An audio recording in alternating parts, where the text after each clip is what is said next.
Hands in the air, sir. Step away from the children. That was the first thing I heard as I opened my own front door, holding a bowl of popcorn and wearing fuzzy avocado print socks. The officer had his hand on his holster, eyes locked on my foster son, who was barefoot and holding a super soaker. My other foster child stood frozen mid-hopscotch, a chalk-stained smile dropping from her face. The sun was shining, the lawn was mowed, and the only thing out of place was the HOA president, Karen, standing smugly at the edge of the driveway, arms crossed like she'd just orchestrated a high-stakes FBI raid. The moment would have been hilarious if it wasn't so dangerous, and if the officers had known who they were threatening, maybe they wouldn't have dared. Because I don't just raise foster kids, I investigate cases like this for the state. And now they were part of mine.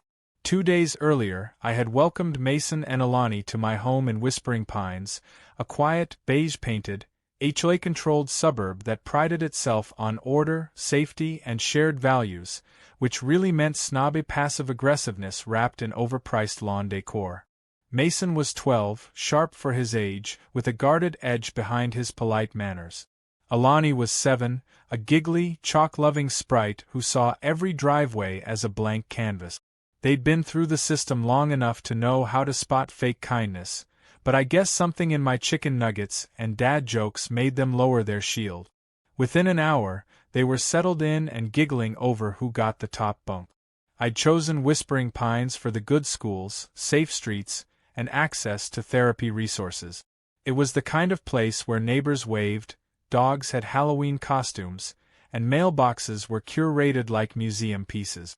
I didn't pick it for the HOA, and I certainly didn't factor in Karen. She introduced herself the moment she saw me unloading the kids' duffel bags. She wore a pastel visor, carried a clipboard like a weapon, and spoke in a tone that suggested she'd memorized every rule in the community charter and enjoyed enforcing them more than living here. "Oh, are those your guests?" she asked, peering over her sunglasses like the sun itself offended her. "They're my foster kids," I replied with a smile, keeping my tone friendly but firm. Her lips twitched like she'd just tasted vinegar. "Oh, temporary residents, then. I'll have to check if that's allowed." That was the start of the storm. The next morning, a violation notice appeared on my door. Improper garbage bin placement. It was exactly 1 inch over the concrete line, she claimed. That afternoon, I caught her staring from behind her curtain while Mason and Alani played basketball. The ball bounced once into the common space, and she was out in seconds, telling them to keep the noise down and asking if they were authorized to be here. I wanted to keep things calm for the kids' sake, so I held back. But it was like giving a mouse a cookie. She came back with more. Another notice. This time, children playing unsupervised. I was literally on the porch drinking coffee during the alleged offense, when she cornered Alani and told her not to draw on public sidewalks. Even though it was washable chalk, I lost it. I told her plainly.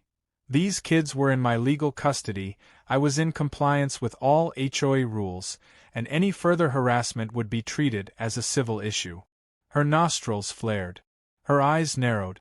She didn't yell. She smiled. The creepy kind of smile that means war. And then came this morning. I was in the kitchen making popcorn while the kids played outside. Mason had rigged a makeshift goalpost out of pool noodles and Alani was chalking flowers on the driveway. It was peaceful. Then I heard the sirens. 2 police SUVs pulled up, sirens off but lights spinning, and Karen was already there, standing dramatically like she'd summoned divine judgment. The officers jumped out like they were raiding a cartel. I opened the door just as one officer shouted at me to step away from the children. The other pointed at Mason, mistaking his bright green super soaker for a real weapon. Alani started to cry. My mind raced. This wasn't just a false report, this was a reckless endangerment of my kid's safety. I slowly raised one hand, the other holding the popcorn. "Officer," I said calmly, "you're making a mistake. I'm their legal guardian." "Sir, we received a call about minors possibly trespassing and a weapon being displayed," one said. You mean the neon water gun? I gestured to Mason, who was already dropping it. Karen chimed in, smug and satisfied. I told you, officer. These children aren't from here. They're dangerous. One of them glared at me. That was the moment. The moment the popcorn dropped and I reached slowly into my back pocket, not for a wallet but for a badge. A laminated state ID with gold lettering and an official seal. I held it up. Actually, I said, locking eyes with the officer, I'm not just their guardian. I'm the lead investigator for the State Office of Child Welfare. And you just responded to a false emergency call involving 2 minors under state protection. So now I need all of your badge numbers. We'll be opening a case. Starting with her. The silence was surgical. The cops froze. Karen's eyes widened like she'd just realized the lion she'd poked wasn't in a cage anymore. The officer cleared his throat, instantly shifting gears. I apologize. We were following protocol. Your protocol includes drawing on children with toys? I asked deadpan. They left quickly after that. Karen tried to slink away, but I called after her, still calm. You'll be hearing from the state. Oh, and next time you want to file a report? Make sure you're not the one breaking federal child protection laws in the process. Karen didn't respond. She just stormed off, already dialing someone on her phone. Mason picked up the popcorn bowl and handed it back to me. That was weird. Alani tugged my sleeve. Are we in trouble? I knelt down, eye level with her. Not even close. But she might be. As we stepped back inside, I looked around at my quiet street. The manicured lawns, the pristine driveways, the neighbors peeking through blinds like they were watching a Netflix thriller unfold live. They had no idea what was coming. Because this wasn't just another neighborhood tantrum. This was about to become a full-blown investigation. The morning after the police incident, the neighborhood was quieter than usual, but not in a peaceful way. It felt like the air had thickened, as if everyone was waiting to see what my next move would be. Karen hadn't made another appearance, but that didn't mean she'd retreated. Whispering Pines was the kind of place where the real drama didn't happen in broad daylight. It unfolded through HOA meetings, printed notices, and passive-aggressive email chains. Sure enough, at 7:42 a.m., I received an email titled Special Emergency HOA Session. Attendance required. The sender? Karen, naturally. The subject line might as well have read, "Let's pretend last night was justified." The meeting was set for that evening at the community center. That wasn't standard protocol. Emergency HOA meetings needed to be scheduled with 72-hour notice, unless it was a life-threatening situation, which last night definitely wasn't unless you counted Karen's pride being mortally wounded. I had no intention of playing along with her charade, but something told me this meeting would be too revealing to skip. So I marked my calendar, gave Mason and Alani their favorite breakfast, banana pancakes with chocolate chips, and told them we'd be going to the park later. They deserved normalcy more than anything right now. Throughout the day, I noticed a subtle shift in the way neighbors acted. Some waved extra warmly, as if they wanted to prove they weren't like her. Others avoided eye contact entirely, their garage doors rolling down like medieval castle gates when I passed. A few just stared, long and unblinking, their curiosity barely disguised. Everyone had seen the squad cars, and word travels fast in gated communities. But no one came to ask if the kids were okay. No one asked me if I was okay. That said everything I needed to know about where I stood. When I arrived at the community center, it was already half full. Folding chairs were arranged in a loose circle, like a poorly planned cult meeting. Karen stood at the front, clipboard in hand, dressed in an aggressive shade of coral that seemed personally offended by the lighting. She spotted me instantly and offered a smile so fake it practically crackled. "Ah, there's our concerned neighbor," she chirped. "Glad you could join." I took a seat without replying. She launched into the meeting with her usual flair, using buzzwords like community harmony, preservation of standards, and security enhancement. Then she pivoted. "As you all witnessed, or have heard from reliable sources. There was an incident yesterday involving unapproved individuals residing in our neighborhood. I'd like to open a discussion about how we can update our residency guidelines to reflect the safety needs of our families. Unapproved individuals. She was talking about my foster kids like they were contraband. My jaw clenched, but I said nothing. Let her dig her own grave. A few board members exchanged uneasy glances. Most stayed silent, but one man raised his hand. George. Retired, stern, always mowed his lawn in diagonal lines. Karen, are you suggesting we ban children? She gave a soft laugh. Oh no, George. Not children. Just non-resident minors who aren't on a lease or title. It's a liability issue. If they're not vetted, who's responsible if something happens? These are things we need to think about. That's when I stood up. Actually, I said, keeping my voice even, the state is responsible. Because they're in the legal care of a licensed foster parent, me. That's not just a moral responsibility. It's written in state law. The room shifted, as if people realized they'd wandered into something much bigger than neighborhood politics. Karen's smile wavered. I understand your position, but… No, I don't think you do, I interrupted. Let's be clear. You called the police on 2 legally placed children and claimed they were a threat. Then you filed a complaint about chalk drawings. And now you're trying to change HOA bylaws to exclude foster youth? That's not a discussion. That's targeted harassment. Which, I should add, is now part of an active civil rights investigation. Gasps echoed. Karen's face went pale, the clipboard lowering just slightly. You're exaggerating, she said, her voice thinning. This is about order. Safety. I'm the state's lead investigator for child welfare compliance, I said, louder now. And you just admitted in front of witnesses that your proposed changes are in response to a specific placement. That's a discrimination case waiting to happen. So unless you want this HOA dragged into court alongside you, I suggest you stop talking. Karen turned red, part rage, part embarrassment. But before she could say another word, George spoke again. This is going too far, he said. We've lived here for 20 years. We've had kids come and go, visitors, even exchange students. We never made them feel unwanted. Are we really doing this? Another board member chimed in, a younger woman named Priya. Honestly, I didn't even know the kids were fostered. They seemed sweet. The little girl gave my dog a flower. A few heads nodded.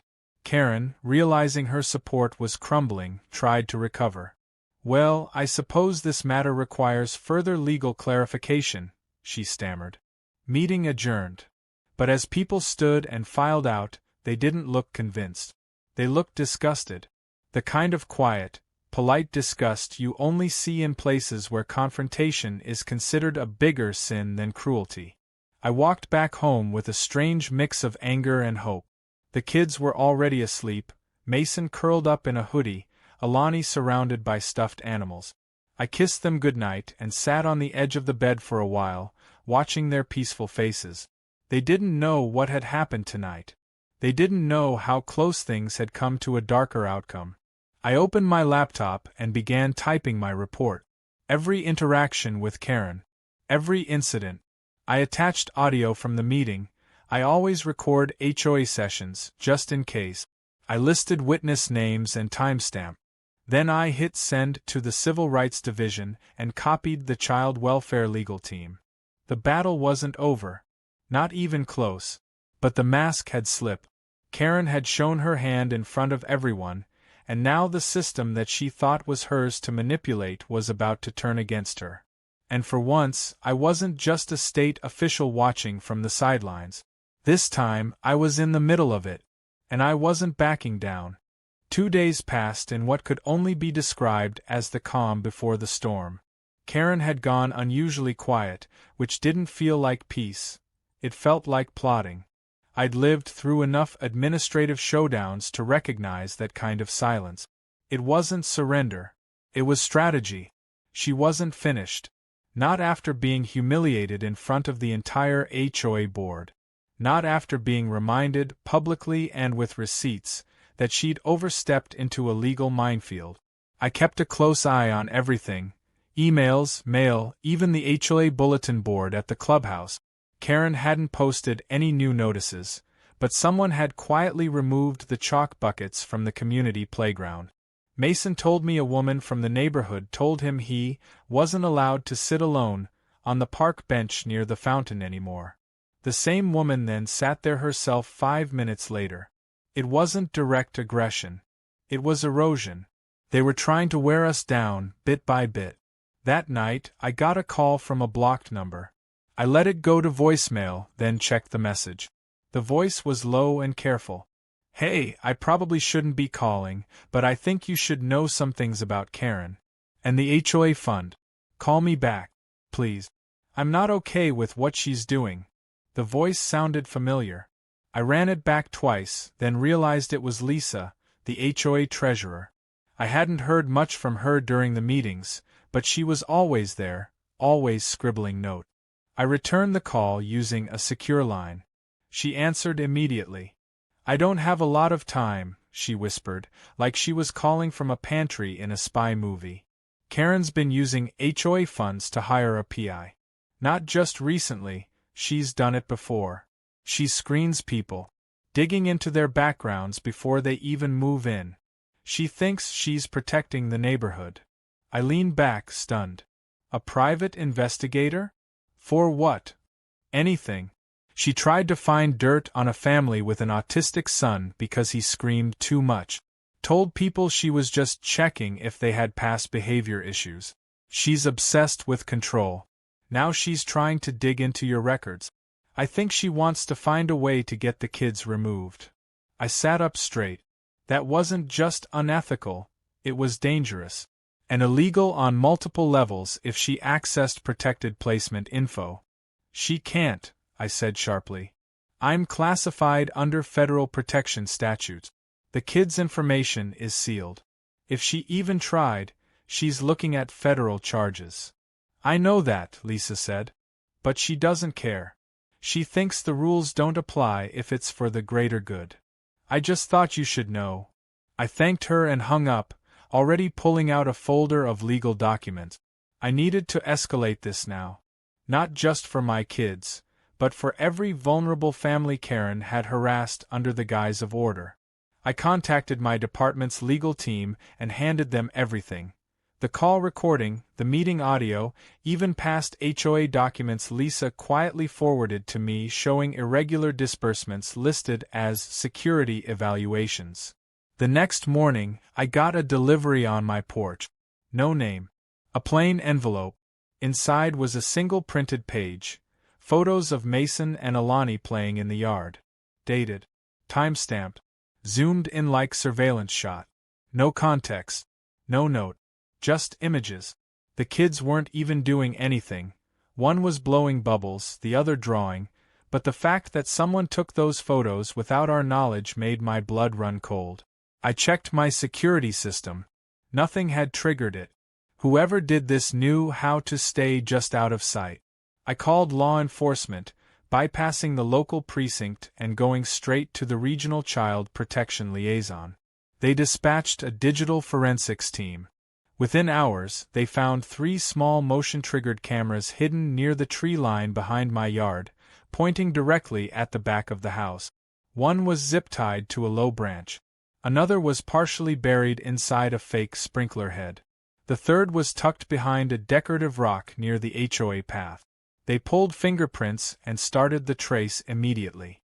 By nightfall, I got confirmation. One of the cameras had been purchased using the HOA's community Amazon account. Registered under Karen's name.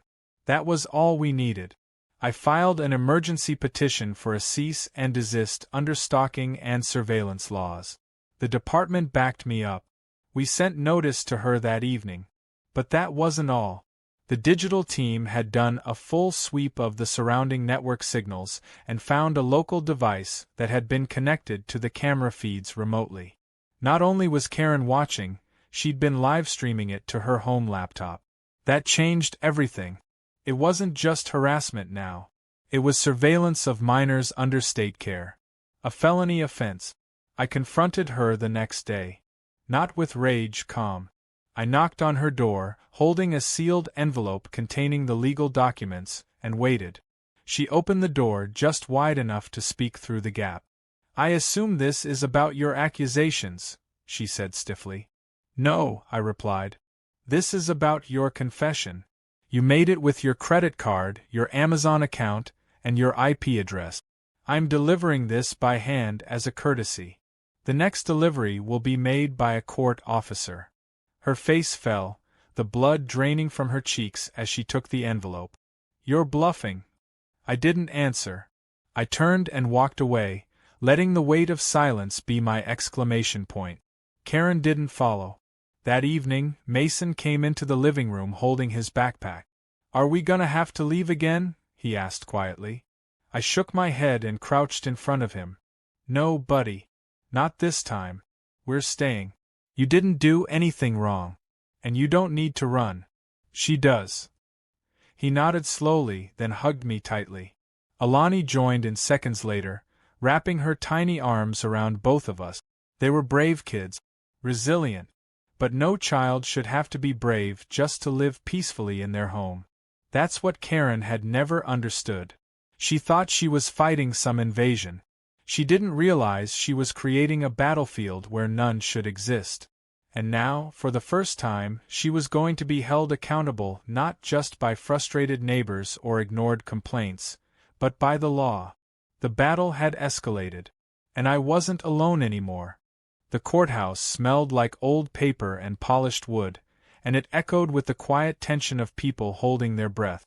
I'd walked through countless courtrooms before, but this time, I wasn't the one reviewing someone else's file.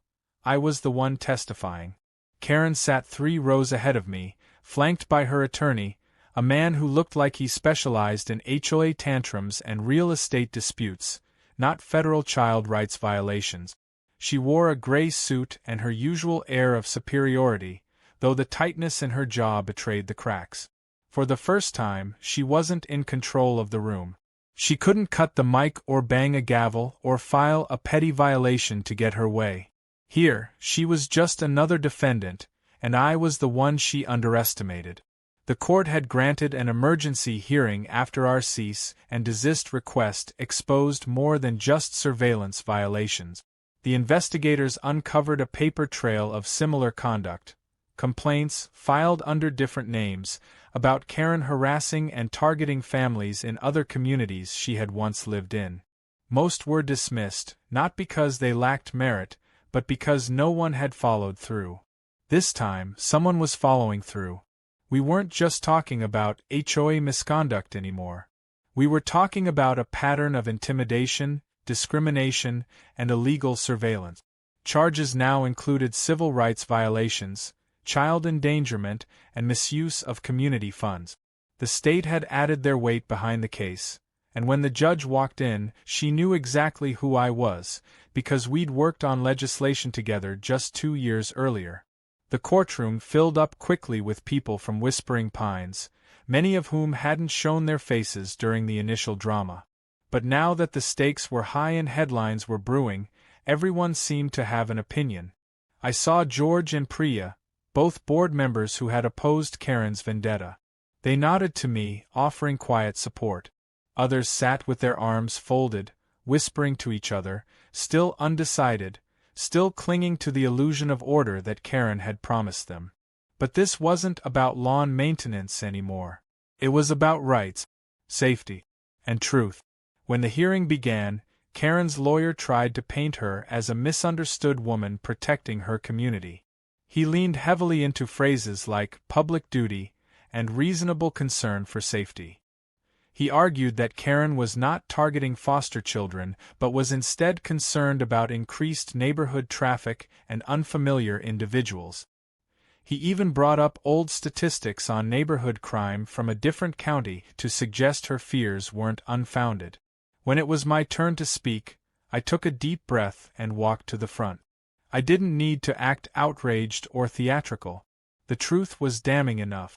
I started by describing the events from the first day, Karen's first complaint, the police showing up, the escalation. I explained who I was, what my position entailed, and how my foster children had been placed under my care through the proper legal channels. Then I played the audio of the HOA meeting where Karen openly discussed non-resident minors and vetting temporary children. The courtroom was silent as her voice echoed through the speakers. I handed over the surveillance photos, the purchase receipts, the connection logs from the IP trace. The judge read them slowly, carefully. I watched her eyes narrow at the timestamps and confirmed that one of the surveillance cameras had been active during the children's bath time window. That alone was enough to make half the room shift in their seat. The moment was heavy. No one needed to say it out loud, everyone felt the violation. Then Lisa, the treasurer, testified. She admitted she'd known about Karen's misuse of HOA funds and had been too afraid to speak up until now. She confirmed the line items for security services and property evaluation scans were nothing more than Karen's excuse to hire private investigators and dig into families' lives without consent.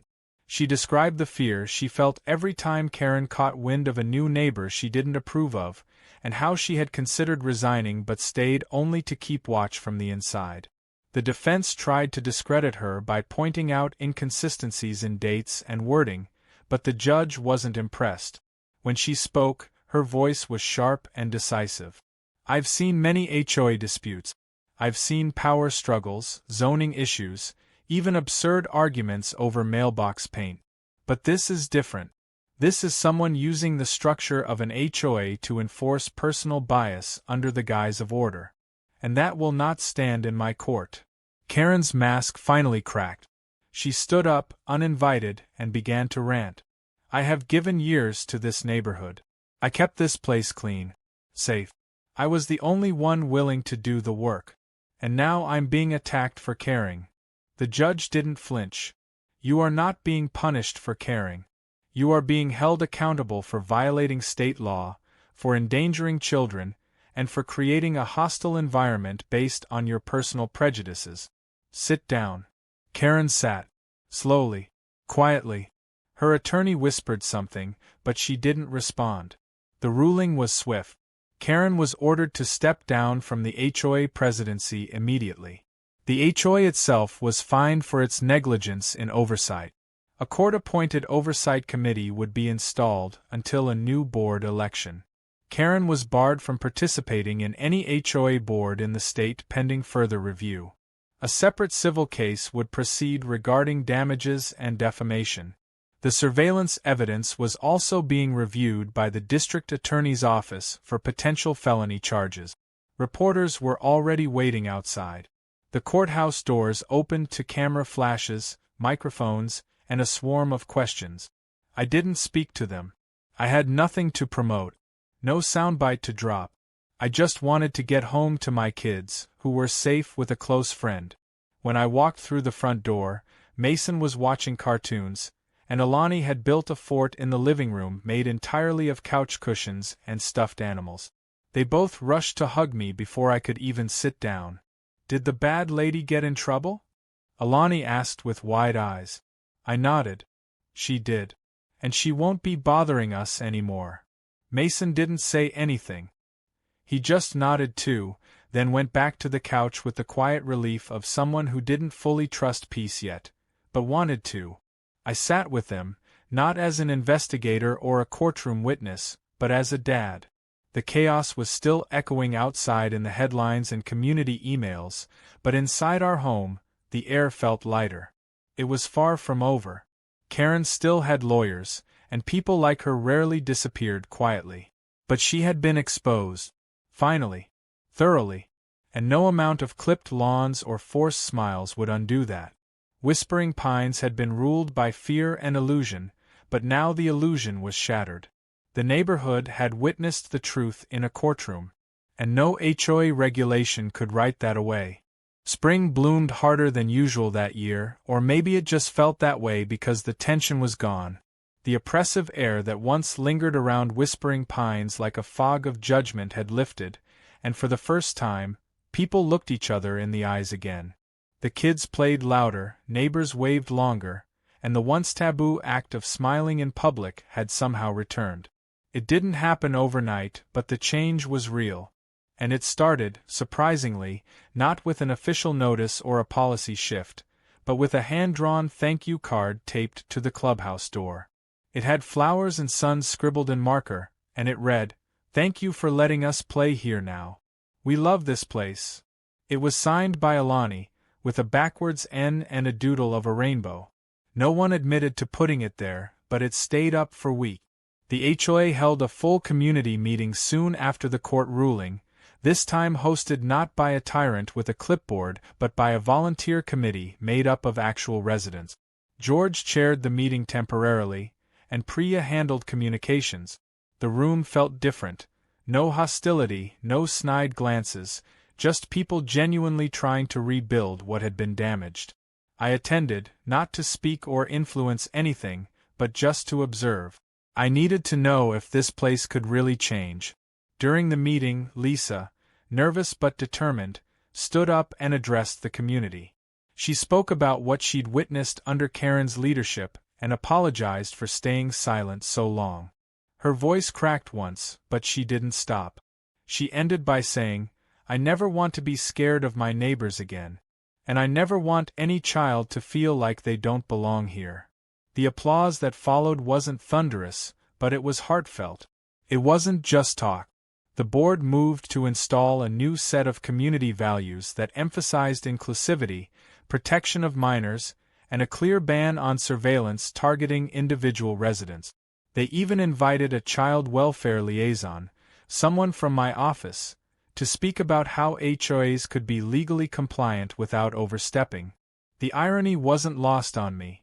Last month, I had to defend my family against this very board. This month, I was advising it on how not to repeat the same mistake. Sometimes justice is poetic. Karen, meanwhile, had disappeared from public view. She moved out of Whispering Pines under pressure, though not before being served another legal notice, this one for civil defamation, backed by my department's legal team. Her attempt to frame the children as unsafe had backfired so completely that she became a cautionary tale in HOA groups across the state. One leaked email thread, in which she described Mason as a ticking time bomb from the system, had been enough to get her temporarily suspended from her real estate license, a career she apparently once prided herself on. Now, her name was synonymous with legal overreach and community hostility. She didn't go quietly, but she went. As for Mason and Alani, they began to blossom in ways that made all the noise and fury worth it. Mason joined the middle school robotics club and won third place at the regional competition. Alani was selected to be the flower girl in a neighbor's wedding after befriending their daughter over sidewalk chalk drawings. The same sidewalk where Karen once threatened them had now become their gallery, filled with colorful shapes and words like "welcome" and "smile zone." People started leaving sidewalk chalk in boxes near their driveways, a small, silent gesture of apology and solidarity. One evening, Mason sat with me on the porch, watching the sunset with the kind of thoughtful quiet that only kids who've seen too much can master. He turned to me and said, "I didn't think people could actually change. But I think maybe some of them did." I nodded. Sometimes it takes a big storm to knock the branches off so new ones can grow. He squinted at me. "Is that like a nature metaphor?" "Absolutely." He smirked. "That's kind of cheesy." "Extremely cheesy," I agreed. "But it works." We sat in silence after that, listening to the sound of kids laughing in the distance and birds settling in the trees. It was a good silence. That night I found a letter in the mailbox. Not the usual spam or HOA update. It was handwritten, folded neatly. It was from Lisa. She wrote to thank me again, not just for standing up to Karen, but for staying. She said most people would have packed up and moved out, but by choosing to stay and fight, it forced the community to face what it had become. She ended her letter with a line that stayed with me for days. "You didn't just protect your kids, you protected all of ours too." Weeks passed, then months, and slowly, Whispering Pines began to redefine itself. The community center hosted story nights, and every third Thursday became Open Lawn Day, where neighbors were encouraged to bring games, books, and snacks to the Central Park and just exist together. No fences, no rules, just people. Alani's chalkboard art became a regular feature on the HOA newsletter cover. Mason was voted class rep. The stigma around foster families, once a whispered taboo, was now a topic openly discussed in school PTA meetings and HOA conversations. My story, our story, sparked more than accountability. It created awareness. One morning, I received an invitation to speak at a state conference about how housing communities can better support foster families. The invitation didn't come from my department. It came from the office of the state senator representing our district. He had heard about the incident through media coverage and was pushing a bill that would prohibit HOAs from creating rules that discriminated against foster children. The bill even had a nickname: Mason's Law.